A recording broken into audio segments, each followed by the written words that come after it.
Oh, all right. Okay, we're gonna be redoing this one too. All right. Hotel Barcelona. I've been wanting to avoid this review, but you know what is next on the list, so we got a lot to talk about. Hotel Barcelona is a 2.5D slasher action game from Suda 51 in Swiri. Suda 51, we got a lot to talk about. The game follows U.S. Marshal Justine, who becomes trapped in a cursed hotel filled with serial killers after a car crash. To survive, she must work with the split personality of a serial killer named Mr. Carnival, who lives inside of her head and grants her supernatural powers. Together, they must navigate the horror-themed floors, battle monsters, and fight the killers to obtain her true reason of her presence of truth.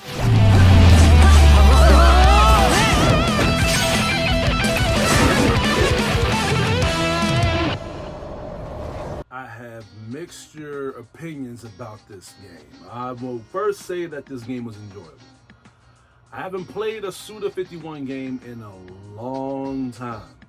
Years. And there's been games that's been coming out. There's been games that has been out that's based on the narrative. Like you had Lollipop Chainsaw, you had Shadows of the Damned. But we played those games already. Something fresh, something out of the market, something with fresh ideas. And Lord behold, we have Hotel Barcelona, a side-scrolling hack and slash game that has a lot of good material, that has a lot of good combat maneuvers, that gives us the blood and gore aspect that we all know and love from Suda 51 to begin with. So this game has a lot of potential. It has a lot of material when it comes to the lure of what to expect from Suda 51. Problem was, this game wasn't successful in many ways.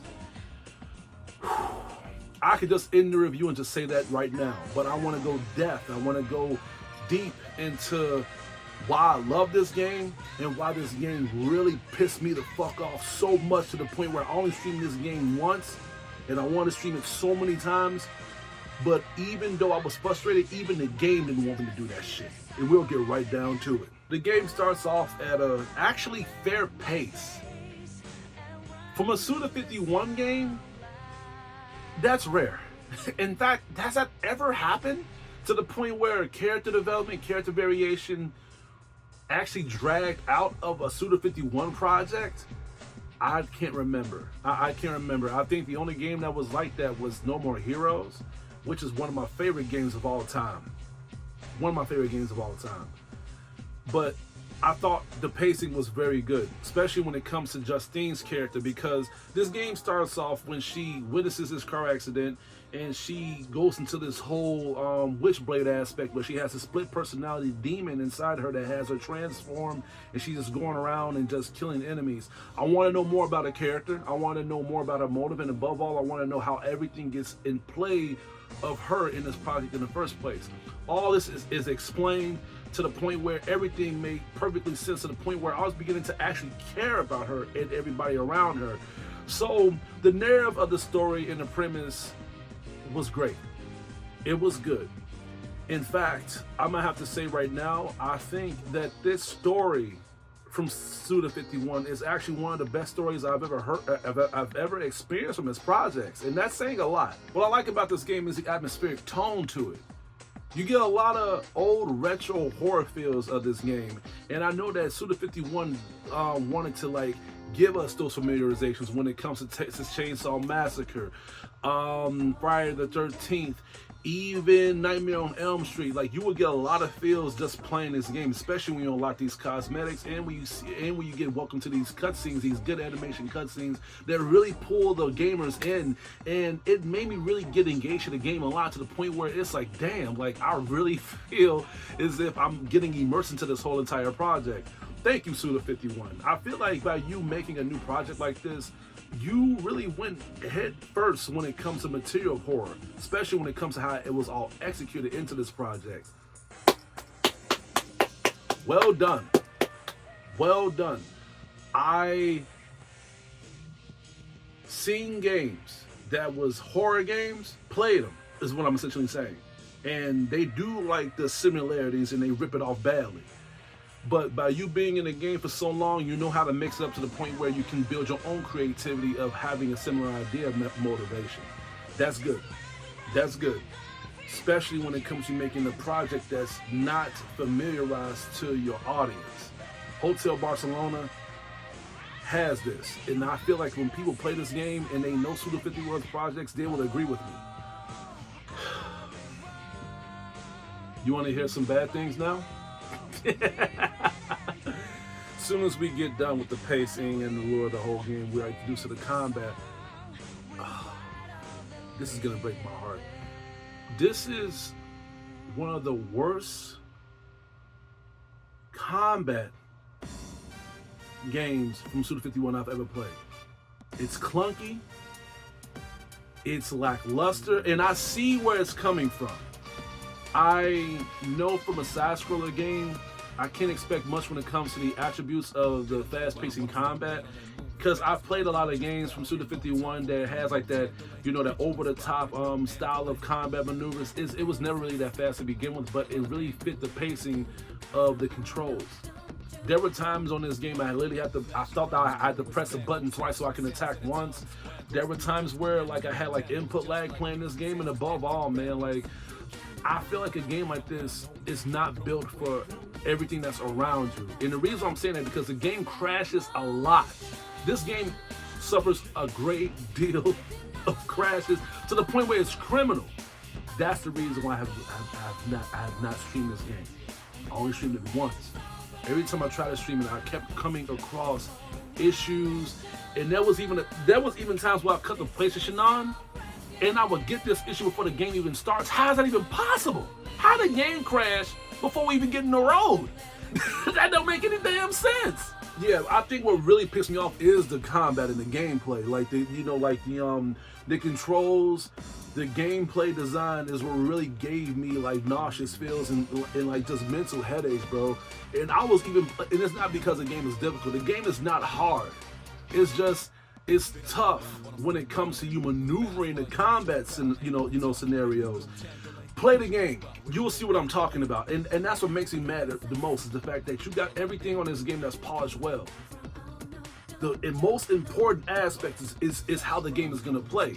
I mean, you got so much mixtures and varieties of this game that they really went balls deep to when it comes to the difference of creativity.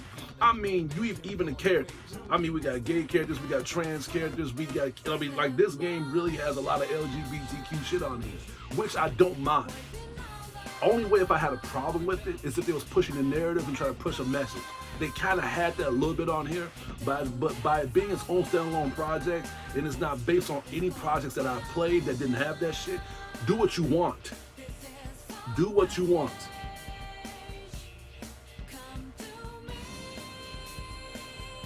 But you should have focused more on the gameplay. You should have focused more on the combat. And that's where it falls flat on its ass.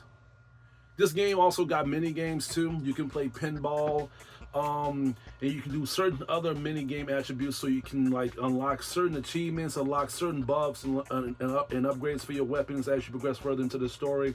It adds more lore, it adds more depth into the whole game. But again, you have to go through the gameplay to get there. You got to go through the hell to get there.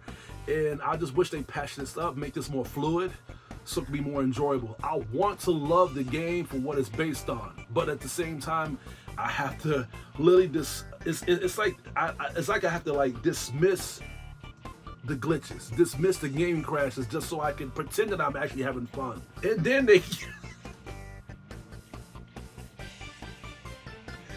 but this game already having enough problems is they actually had the nerve to have online on here. Now don't get it twisted. It's not what you think. They actually have like a rogue simulator where if you playing this game, somebody can invade your level and fight you. Why would you put that on this game? You know we already have a lot of problems trying to play these levels without it crashing. This game has already suffered enough. And then what I also don't like is too is that when you die, you lose progression points. Now when you upgrade your character, it's not a flaw because some people actually like this, so I might not be the target audience. But I don't like the fact that when you get certain progressional points, get certain materials, and then you lose it if you die. You're gonna die. You're gonna die. I just don't like the fact that you get punished. Instead of you learning why you died, they take shit from you. I really wanted to enjoy this game, dude. This game was not bad. I ended up completing the game, and I completed it with a lot of things I needed to finish, but I didn't want to go back to it. It's not because I had other games to play, which I did, but Hotel Barcelona didn't grip my mind enough for me to keep going back and getting every single collectible, getting every single achievement, getting every single costume, unlocking every single weapon. After I beat that final boss, I needed to recover from this game. That's not a good sign. So all I'm saying is this. Overall, this game is not bad when it comes to the new mindset of Suda51's creativity. But it wasn't successful when it comes to the execution of the gameplay. So if you're curious about Hotel Barcelona, just be aware of what I've told you and be aware of what's to come until they fix these glitches, until they fix these game crashes, and until they fix the goddamn controls and how clunky the combat is and make it more fluid. Until they do all that, then I would highly recommend you playing this game. And hell, I might even come back to it. They updated this game once. After that, they have not touched it. So I don't think they're gonna go. I don't think they're gonna do that. I think the only way they would fix this is if enough people complains. So, but I'm fine with it regardless. I think I'm one and done. I'm gonna have to give Hotel Barcelona a C-. Guys, before we go, I want to give y'all a recommendation real quick because I noticed that indie games, even though they're killing it this year, there are still some indie games that you may want to avoid, all right? So I'm going to give y'all a recommendation. I would recommend y'all playing By Sweet Carol. I've heard a lot of good things about this game. I played a little bit of it. That was enough for me to be invested. So I recommend y'all playing that. Digimon fan, but we're gonna pass on that. Okay, I love Digimon. Possessors, very good ass game. Love this game a lot. Working on reviewing that pretty soon. Silly Poly Beast, love this game. It's frustrating as fuck, but not the way that you think. But I highly recommend y'all playing that and then this game.